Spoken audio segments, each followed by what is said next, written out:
Bienvenidos a nuestro séptimo día de ayuno y oración Templo Belén 2024. Ayer, en nuestro tiempo para estudiar la palabra, nos dimos cuenta que el ayuno es algo más que un acto religioso, que no tiene que ver con la sociedad exactamente en su propósito, aunque podemos orar por una sociedad. Tiene que ver con un encuentro personal con Dios y por eso es importante invertir tiempo. Sin embargo, no podemos olvidar que implica a personas. Entonces, ¿cómo es el ayuno corporativo? Refiriéndonos a corporativo como esa expresión de asamblea en conjunto, de grupo humano.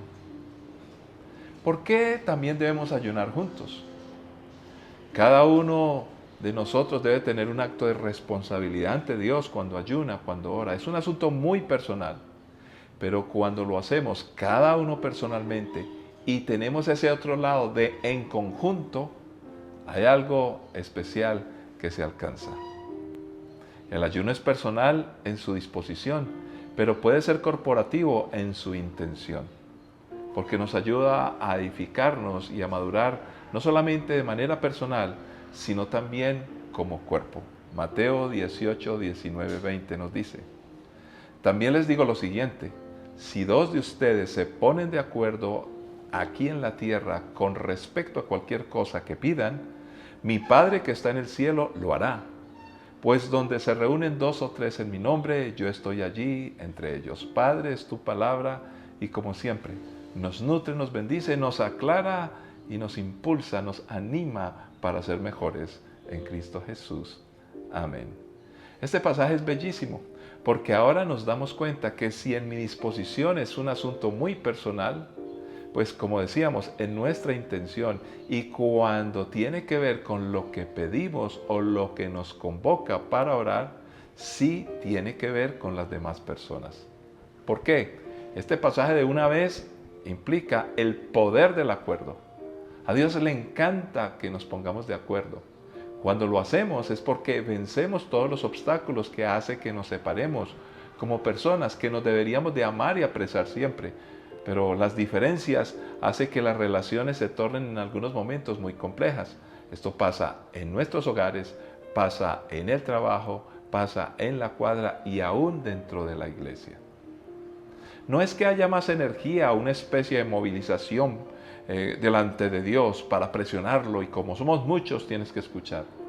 El punto es que nos podemos poner de acuerdo y para eso se requiere que hay una virtud que viene de Dios y esto es lo que Dios nos recomienda. Eclesiastés ya nos está hablando el gran Salomón acerca de que todas las cosas son monótonas y que no hay nada nuevo bajo el sol. Pero él se dedica a compartir en familia con su hijo y decirle: hijo mío, teme a Dios, tú eres muy importante. Y fíjese, se relaciona con su hijo, su familia y con Dios. Efesios nos propone 4, 14 al 16. Entonces, ya no seremos inmaduros como los niños. No seremos arrastrados de un lado a otro ni empujados por cualquier corriente de nuevas enseñanzas. No nos dejaremos llevar por personas que intenten engañarnos con mentiras tan hábiles que parezcan la verdad. En cambio, hablaremos la verdad con amor y así creceremos en todo sentido hasta parecernos más y más a Cristo, quien es la cabeza de su cuerpo, que es la iglesia. Él hace que todo el cuerpo encaje perfectamente y cada parte, al cumplir con su función específica, ayuda a que los demás se desarrollen y entonces todo el cuerpo crece y está sano y lleno de amor. Decía yo anteriormente acerca de Salomón y su hijo. ¿Qué tan importante es la relación entre padres e hijos? Este es un grupo de personas impartiendo de Dios. Pero ahora acá en Efesios no solamente nos habla de la familia física, como el caso que hablábamos, estamos hablando de la familia que es alcanzada por la obra de Jesucristo. Somos hijos de un mismo Padre, hermanos en una misma familia. Pero esa percepción de caminar juntos, unidos, de poder orar juntos, no es fácil. ¿Por qué? Porque hay cosas que a veces lo impiden. Uno de ellos es el problema de la influencia del mundo con su individualismo. Mateo 18, 15, 17 nos empieza a explicar un poco en términos prácticos. Si un creyente peca contra ti, háblale en privado y hazle ver su falta. Si te escucha y confiesa el pecado, has recuperado a esa persona. Pero si no te hace caso, toma a uno o dos o más contigo y vuelve a hablarle, para que los 2 o 3 testigos puedan confirmar todo lo que digas. Si aún así la persona se niega a escuchar, lleva el caso ante la iglesia. Luego, si la persona no acepta la decisión de la iglesia, trata a esa persona como a un pagano o como a un corrupto cobrador de impuestos. Qué fuerte es este pasaje. Pero todo parte de problemas que hay entre nosotros los seres humanos. La Biblia lo advierte, pero también da el recurso, la solución y la respuesta. Debemos hablar personalmente, pero ya implica un número plural. Debemos hablar delante de otros que puedan ser consejeros, sabios. Debemos de resolver como iglesia porque somos una familia. Y esto aplica tanto para la iglesia, que es una familia espiritual, como para la familia de cada uno de nosotros. Debemos hablar personalmente y confrontarnos. Y esto, ¿por qué aparece como importante en este pasaje? Pues precisamente en este texto se está hablando de la necesidad de mantener buenas relaciones y de pedirnos perdón.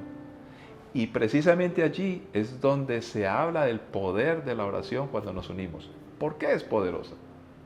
No es porque Dios nos vaya a escuchar más, pues son más voces las que están pidiendo.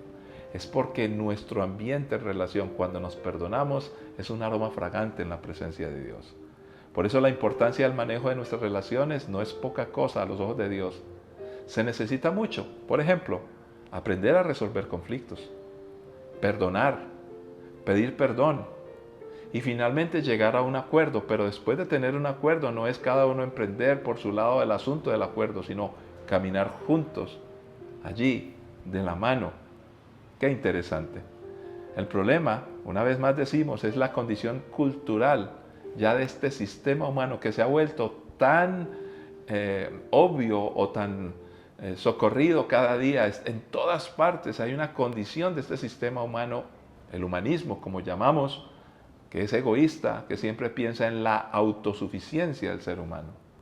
Por eso hoy se rechazan las instituciones, se reemplaza hoy la fortaleza de cuerpo, donde puede haber opinión, disenso, o sea que no estamos de acuerdo siempre, aporte desde muchos ángulos, puntos de vista, como cuerpo, y se reemplaza por la usurpadora y mediocre idea de un simplemente grupo que le llamamos colectivo.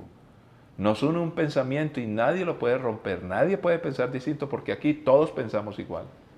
Donde se despersonaliza al ser humano y anula al individuo y se imponen costumbres de manada, como si fuéramos animales, que luego hace que nosotros rechacemos a otros de otra manada. Y llegamos a cosas tan tremendas como lo que se llama hoy el transhumanismo. ¿Qué es el transhumanismo? Sencillamente dejar a la tecnología la capacidad de resolver todos los asuntos que nos involucran a nosotros. Esto viene del humanismo, pero ya ni siquiera el humanismo se traduciona a sí mismo porque pensaban, ignoremos a Dios y que el hombre mismo resuelva sus problemas. Pero ahora el hombre mismo se inventa máquinas y ahora las máquinas nos van a arreglar la vida. Yo creo en la tecnología, pero siempre deben de estar bajo el dominio del hombre. Este es un movimiento que propugna la superación de las limitaciones actuales del ser humano, tanto en sus capacidades físicas como psíquicas, mediante el desarrollo de ciencia y aplicación de los avances tecnológicos. Todo lo que podamos descubrir y hacer es para que lo manejemos nosotros, nunca para que se imponga a nosotros o le dé un valor mayor a otras cosas que al ser humano. La despersonalización es algo que está pululando en todas partes. Ahora, ¿está preparada la gente para ser diferente, pero en ese momento de ser diferente, ser respetuosos con el diferente? Por eso hay aislamiento y rechazo. Encontramos pues un desafío. Cuando oramos juntos y nos ponemos de acuerdo para que Dios escuche, porque somos 2 o 3, y como estamos de acuerdo, el acuerdo no es solo en lo que vamos a pedir, sino que estamos de acuerdo entre nosotros a pesar de las diferencias. Eso es virtud y viene por el Espíritu Santo y al Señor le encanta. Mateo 18, 21, 22 nos dice, luego Pedro se le acercó y preguntó, Señor, ¿cuántas veces debo perdonar a alguien que peque contra mí? ¿7 veces? No 7 veces, respondió Jesús, sino 70 veces 7. El pasaje completo que nos habla de orar juntos, que Dios nos escucha, donde hay 2 o 3, está hablando del perdón, está hablando de recomponer la relación cuando hay diferencias, cuando hay problemas, cuando hay peleas. Y dice Jesús, pues si tienes que perdonar a tu hermano, pues muchas veces lo vas a tener que hacer, 70 veces 7, porque normalmente en la vida siempre habrá discrepancias, formas de ver la vida diferente, en fin. ¿Cómo somos capaces de caminar juntos a pesar de ello? Una actitud que Dios nos está invitando. Todos los días hay que intentarlo. Es la dinámica de la vida, perdonar y ser perdonados, que se nos vuelva una cultura cristiana, donde podemos nosotros en este desafío, y aquí es lo más difícil, no imponer, sino inculcar, facilitar esta cultura de caminar juntos para que cuando oremos Dios nos escuche. 1, en la familia, por eso hablé de Salomón y su hijo. 2, en la iglesia, como ya lo dice Mateo. En los grupos pequeños, cuando estás en la célula, cuando estás con tus amigos en un equipo de fútbol, qué sé yo, ¿por qué no como creyente empieza a decir, trabajemos juntos? Hagamos una oración juntos, como hoy lo hacen por una costumbre los equipos de fútbol. Nosotros lo hacemos porque sabemos quién es Dios, no para ganar el partido. Poniéndonos de acuerdo, resolviendo, perdonando o pidiendo perdón y luego manteniendo el vínculo. Padre Santo, gracias, porque podemos orar juntos. Y en este momento la iglesia está orando junta. Aunque cada uno lo hace en sus casas, nos motiva el mismo Dios los 21 días, Señor, emprendiendo un año, orando los unos por los otros, que lo vamos a hacer. Porque cada uno de nuestros hermanos, nuestras familias, nuestros hijos, sus sueños, sus ilusiones, sus emociones sentimentalmente, el trabajo, los recursos económicos, el emprendimiento, empresas, Señor, lo espiritual y la madurez, todo lo queremos caminar juntos para tu honra y gloria y para bendición de muchos, en Cristo Jesús. Amén. Escuchemos un testimonio de alguien que pudo estar orando con otros y cómo Dios da respuestas maravillosas. Cuando llegué al Señor, llegué a una iglesia hija de Templo Belén, donde el ayuno ha sido un valor importante. De hecho, el Espíritu Santo me bautizó en un ayuno congregacional de 3 días. Por eso, para mí, el ayuno se ha convertido en fortaleza, en fuerza, en tiempos de paz y regocijo, mediante escuchar su palabra y entender que aunque esté pasando por dificultades, por distintas pruebas, ayunar de manera congregacional hace que el Señor no solamente escuche mi voz, sino que yo tenga paz y tranquilidad y que cosas sobrenaturales sucedan en mi vida y en la de los hermanos que están haciendo el ayuno.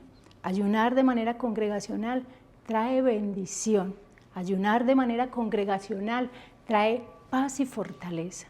Por eso esa es la invitación, a seguir ayunando y terminar estos 21 días de ayuno de la mano de Dios y agarraditos de toda la iglesia.